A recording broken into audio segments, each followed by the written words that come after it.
Hola a todos, ¿qué tal? Bienvenidos otro día más a este canal. Hoy vamos a hablar de Robert Verdela, o más conocido como el carnicero de Kansas City. Es posible que este caso algunas personas ya lo hayáis escuchado, ya lo conozcáis, y para otras personas sea nuevo. Para las personas que no lo conozcan, les invito a quedarse, y para las que ya lo conocían, que se queden para recordarlo. Así que yo, sin nada más que agregar, vamos a comenzar. Robert Andrew Verdela nace el 31 de enero de 1949 en un pueblecito de Ohio. Fue el primero de 2 hijos y su familia era ascendente italiana. En su infancia fue un niño muy solitario y callado y usaba gafas desde bien chiquitito porque sufría de miopía. Tenía dificultades en su habla y sufría de presión arterial alta, lo que le obligaba a tomar una medicación. En el colegio destacó por tener muy buenas notas y por su gran afición a la cocina y al arte. Por el contrario, los deportes se le daban muy mal. Esto último le marcó un poquito en su relación con su padre, porque su padre le daba muchísima importancia a los deportes y quería que sus hijos ante todo fueran buenos deportistas. Y es por eso que su padre le considera un fracaso y se pasa la vida comparándole con su hermano, que es 7 años menor que él, pero que es muy bueno en los deportes. El padre de Robert era muy abusivo y abusaba físicamente de los 2 hijos. Les pegaba bastantes palizas. En este hecho, sin embargo, él no hacía ningún tipo de diferencia. No importaba si uno era un fracaso y era malo en los deportes y si el otro era un deportista de élite. Los pegaba y los maltrataba a los 2 por igual. Una de las maneras que él tenía de castigarlos físicamente era pegándoles con una correa de cuero. Durante la pubertad sufrió de bullying por parte de sus compañeros del colegio, lo que hizo que él todavía se volviera una persona más introvertida. Sus padres eran muy católicos y él se crió bajo esta influencia, lo que hacía que sus padres les llevaran todas las semanas a la iglesia. Cuando llega a la adolescencia, él empieza a sentir que su orientación sexual no es la debida, por así decirlo, como a él le estaban enseñando en la iglesia cada vez que iba a misa, que él tendría que estar enamorado o sentirse atraído por mujeres. Es por esto que cuando él empieza a sentir esa atracción por hombres, lo esconde. Y para poder disimularla, empieza a salir con una chica. Al mismo tiempo que empieza a salir con esta chica, abandona la iglesia. En 1965 su padre fallece y su madre al poquito tiempo se vuelve a casar. Esta situación a Robert no le hace ninguna gracia y realmente nunca llega a llevarse bien con su padrastro. Después de graduarse en la escuela, se muda a Kansas City para asistir a unos cursos universitarios en el Kansas City Art Institute. Durante el tiempo que está en este instituto de arte, se obsesiona con la película El coleccionista, película que va a utilizar de base más adelante para cometer todos sus asesinatos. En esta película, un joven coleccionista de mariposas secuestra a una estudiante de arte a la que le sigue todos los días y la encierra en un sótano completamente acondicionado en una casa aislada en el campo.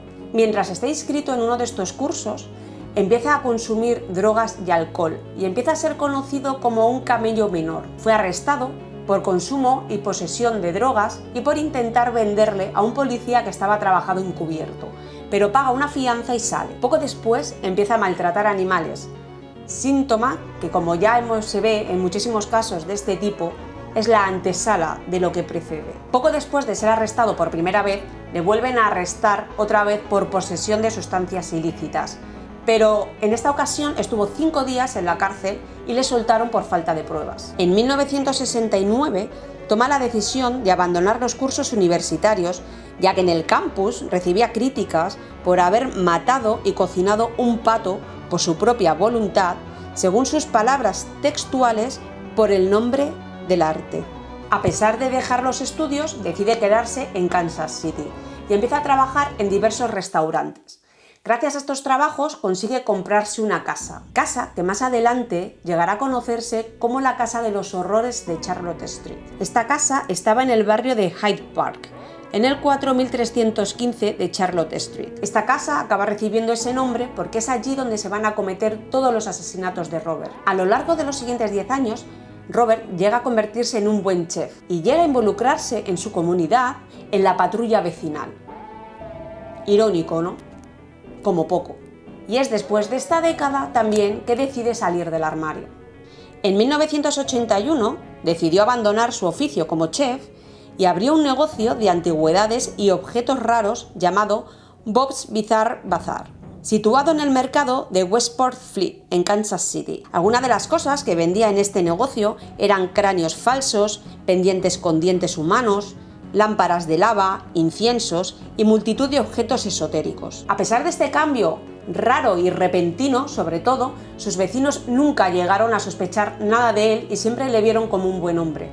Empezó a acercarse a hombres, sobre todo jóvenes, con problemas de drogadicción, de delincuencia, prostitutos, según él, para ayudarles a salir del hoyo donde estaban metidos. Según Robert, nunca tocó a ninguno de ellos, pero más adelante en las investigaciones se llega a averiguar que pedía sexo a cambio de tenerlos en casa y de darles un techo y una comida. Una vez que los tenía en casa metidos, intentaba controlarles por completo. Como ya había salido del armario, empezó a frecuentar locales gays, de ambiente gay.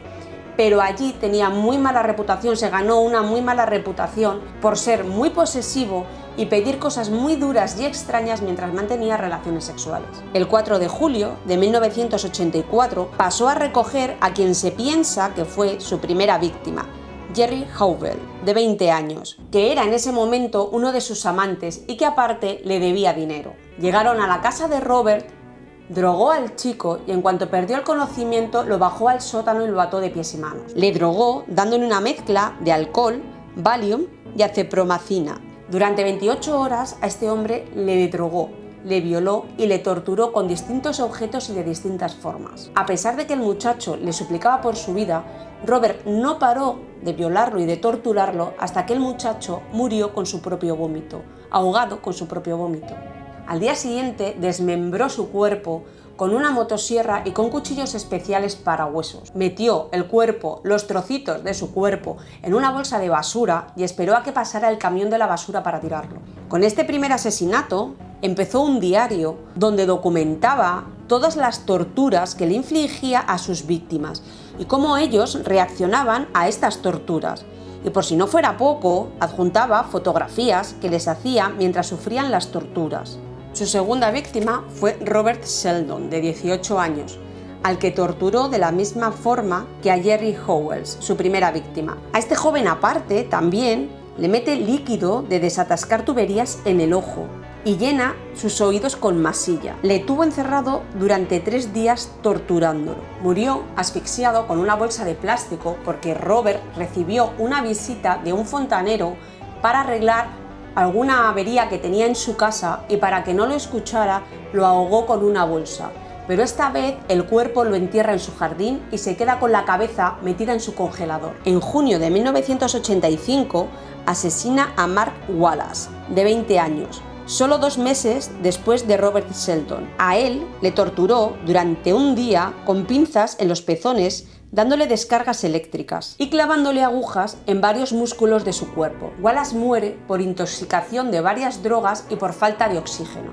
Más adelante, en sus declaraciones, Robert llega a contar que él no disfruta matando. Y realmente, si vamos viendo las pautas que va teniendo de comportamiento con las personas que se lleva, con las personas a las que tortura, realmente nos damos cuenta que él con lo que disfruta es violando y torturando. Que realmente para él la muerte es algo que llega por agotamiento, podemos decir así, como un efecto secundario a lo que él está haciendo. O sea, él no es un asesino, digamos, un asesino en serie estándar, que lo que disfruta y con lo que se excita es matando, con el hecho de matar a la otra persona. No, él con lo que se excita es con la tortura. Y para él la muerte, aunque es inevitable, para él es un fastidio, porque al morir esa persona termina con su gozo, termina con su disfrute de torturar a esa persona y tiene que ir a buscar a otra. En septiembre de ese mismo año mató a James Ferris, de 20 años, y en junio de 1986, un año después, a Toots Stops. Toots Stops era un chico de 21 años drogadicto que ya había estado en casa de Robert en alguna ocasión, incluso había estado allí con su propia mujer. En esta última ocasión en la que Toots va a casa de Robert, le retiene durante 2 semanas. Con él usó las descargas eléctricas en sus ojos e inyectó limpiador de drenaje en su laringe. Le rompió la nariz y le rompió la pared anal con su puño, lo que le causó un shock séptico que le llevó a la muerte. La última víctima en morir fue Larry Pearson, de 20 años, en julio de 1987. Le mantuvo secuestrado durante 6 semanas y estuvo durante esas 6 semanas recibiendo el mismo tipo de tortura que el resto de las víctimas de Robert, y acabó muriendo de una paliza que le pegó Robert cuando le pilló intentando escapar. La forma de actuar de Robert Berdella su modus operandi era prácticamente siempre igual. Se acercaba a una persona con necesidades, se hacía su amigo, le intentaba ayudar o hacía que intentaba ayudarle y después le invitaba a casa, donde allí ya lo secuestraba y le torturaba hasta la muerte. Pero llega el día en que secuestra a Chris Bryson, el 29 de marzo de 1988, y esa será su perdición. Chris Bryson era un prostituto de 22 años. A diferencia del resto de las víctimas, Chris, durante el tiempo que estuvo secuestrado, supo ganarse la confianza de Robert, a pesar de que Robert le golpeó en la cabeza y lo dejó inconsciente para poder retenerlo en su casa. Cuando despierta del golpe en la cabeza, está atado en el sótano de Berdella. Tenía un collar de perro en el cuello y fue torturado de diversas formas. Fue tan alto el sadismo de Berdella con él que Chris cada X tiempo perdía el conocimiento y cuando volvía a despertar, Berdella empezaba de nuevo con las torturas. A los 4 días de estar secuestrado, Berdella tiene que salir a hacer unos recados y él consigue desatarse, consigue saltar por una de las ventanas y al caer se rompe una pierna. Aún así se levanta y sale corriendo pidiendo ayuda. Iba con el collar de perro en el cuello y totalmente desnudo. Consiguió liberarse de las cuerdas que le tenían atado con unas cerillas que Berdella se había dejado en el sótano sin darse cuenta. Consiguió alcanzarlas y encendiendo una cerilla quemó las cuerdas. Consigue parar a un hombre que iba por la calle y este hombre llama a la policía. Berdella es arrestado cuando llega a su casa y es acusado por abuso sexual, pero la policía no puede entrar en su casa e investigar dentro hasta que no tengan la orden judicial. Una vez que tienen la orden judicial, la policía entra en la casa y con todo lo que se encuentran pueden corroborar el testimonio de Chris Bryson. Encontraron los diversos objetos con los que Berdella torturaba y sodomizaba a sus víctimas: cuerdas, cables eléctricos, jeringuillas. También se encontraron más de 334 fotos Polaroids de hombres desnudos en estado de tortura y sufrimiento. También encontraron el diario donde Robert Berdella iba describiendo todas las torturas que les iba infligiendo a todos estos hombres. Encontraron 2 cabezas de sus víctimas en el congelador y restos humanos en el jardín. El juicio se celebra en diciembre de 1988. Berdella llegó a un acuerdo con la fiscalía. Se declaró culpable a cambio de una confesión pormenorizada, que significa con detalles, de los asesinatos. Lo que Berdella evita con este pacto con la fiscalía es la silla eléctrica, pero le condenan a cadena perpetua. Es la prensa la que le apoda como el carnicero de Kansas City. Y como dato curioso, como poco, Berdella, antes de entrar en la cárcel, creó un fondo de $50.000 para las familias de sus víctimas. Con esto él quiso hacer ver que a pesar de que todo lo que había hecho era una buena persona. El 8 de octubre de 1992, Robert Berdella muere de un ataque al corazón en la prisión estatal de Jefferson City, aunque se rumorea que pudo haber sido envenenado, pero nunca se probó. Cuando murió, se llevó con él la ubicación de dónde estaban el resto de sus víctimas. Las familias de esas víctimas nunca supieron dónde estaban enterrados o escondidos sus cuerpos. Esto es algo que no entiendo. Llegan a un pacto con él, la fiscalía llega a un pacto con este hombre para que dé detalles sobre las torturas y sus asesinatos, pero no le piden, a cambio de este trato, que les digan dónde están los cuerpos de las víctimas. O sea, no entiendo para qué quieren a detalle todas las torturas y no le piden que por favor, dentro del trato que tenían hecho con él, que digan dónde están los cuerpos de sus víctimas para que las familias les puedan dar sepultura, para que las familias puedan enterrarlos, incinerarlos, lo que ellos decidan y puedan un poco pasar página. ¿Cómo puede ser que lleguen a un trato para tener detalles de las torturas y no para encontrar las víctimas restantes? Es algo que a modo personal a mí me ha indignado de este caso. Cómo las autoridades, la Fiscalía, pueden tener más interés en los detalles morbosos que en devolver a las familias de las víctimas sus cuerpos. La verdad que es algo de este caso que me ha puesto de los nervios. Bueno, y el caso ha llegado hasta aquí. Ha sido un caso, como habéis visto, muy fuerte, muy heavy, muy hardcore. Es un caso que si te pones a analizarlo y te pones a pensarlo o a imaginártelo, parece una película gore. O sea, es súper fuerte este caso. Es verdad que hay vídeos ya en YouTube sobre este asesino, pero para mí más que un asesino es un demente, es un torturador. Realmente era lo que era un torturador.